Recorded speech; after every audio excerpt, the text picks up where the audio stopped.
Waouh. Alors c'est vrai qu'en ce moment on entend pas mal parler de téléphones qui explosent, de téléphones qui prennent feu, etc. Dans le meilleur des cas, tu perds ton téléphone, dans le pire des cas, tu te fais méchamment cramer et tu perds ton téléphone quand même.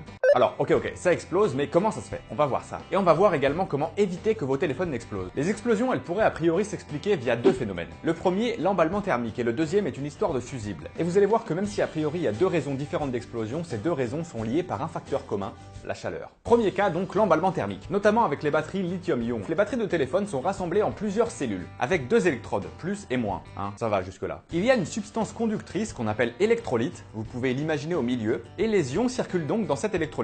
L'électrolyte, il sépare le plus et le moins, hein, parce que s'ils rentrent en contact, ça provoque un court-circuit. La chose qui va généralement mener à cet emballement thermique, c'est ce qu'on appelle la formation de dendrites de lithium métallique, qui vont germer depuis une électrode et croître à l'intérieur de l'électrolyte jusqu'à toucher l'autre électrode. Ça forme un espèce de pont si vous voulez. Et lorsqu'un courant électrique passe à travers cette dendrite, eh bien un court-circuit peut avoir lieu. Pas bon du tout. Ce dernier va entraîner une montée en température et donc un emballement thermique. Et là, c'est chaud. Le problème de l'emballement thermique, c'est qu'il va venir casser la batterie, ce qui va libérer l'électrolyte qui est un solvant inflammable qui peut brûler entre autres en rentrant en contact avec une surface chaude. Ici, le téléphone. Et donc à ce moment-là, ça explose, ça prend feu. C'est donc une des raisons. La formation de dendrites dans la batterie peut également avoir lieu en laissant votre téléphone dans un endroit chaud trop longtemps. Le problème avec les batteries de téléphone, c'est qu'elles sont de plus en plus petites et donc la couche d'électrolyte qui sépare chaque électrode est de plus en plus petite. Donc potentiellement plus rapide pour les dendrites de se répandre dans l'électrolyte. Bah oui. La surchauffe qui peut mener à l'emballement thermique peut également avoir lieu la nuit lorsque vous chargez votre téléphone trop longtemps. Lorsque la charge s'accumule alors que votre téléphone est déjà plein, ça chauffe. Et c'est là où je peux faire ma transition avec la deuxième raison du pourquoi les téléphones explosent, deuxième raison qui est clairement liée avec la première, hein, la présence d'un petit fusible dans le téléphone. Fusible qui dit au téléphone lorsqu'il est chargé à 100%, arrête-toi, t'as fait le plein, c'est bon, ça sert plus à rien. À ce moment-là, le téléphone arrête la charge et donc ne peut pas surchauffer. Le truc, c'est que certains téléphones ne possèdent pas ce petit bonus et donc ils peuvent surchauffer lors d'une charge trop longue, chauffer, et donc donner un emballement thermique et donc exploser.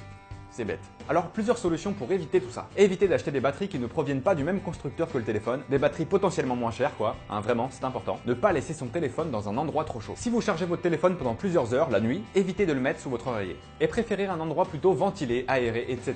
Utilisez un chargeur officiel de la marque de votre téléphone. Ne pas être constamment branché sur une batterie externe, attention ça. Le truc qui fait qu'une batterie se détériore de toute façon, c'est la chaleur, entre autres. Ça abîme les cellules, etc. Donc évitez les 5, 4, 3, 2, voire même 1% de batterie fatidique avant de charger votre téléphone. C'est là où ça peut poser problème. Et puis la mémoire de batterie, genre si je le charge alors qu'il a 80% restant, il aura moins de batterie après. C'est des conneries, vous inquiétez pas. Voilà, vous savez tout, maintenant vous pouvez faire attention. Merci à tous d'avoir suivi cette nouvelle vidéo, surtout n'oubliez pas l'excellent pouce en l'air en cliquant juste en dessous, vraiment c'est très important. Et puis le partage de la vidéo, hein, vraiment pour avertir tout le monde quoi, ça me semble important aussi. Vous pouvez vous abonner à la chaîne en cliquant juste ici pour ne jamais rien louper, très pratique. Et quant à moi, je vous dis à bientôt, à la prochaine, car la science n'attend pas. Oui, et oui.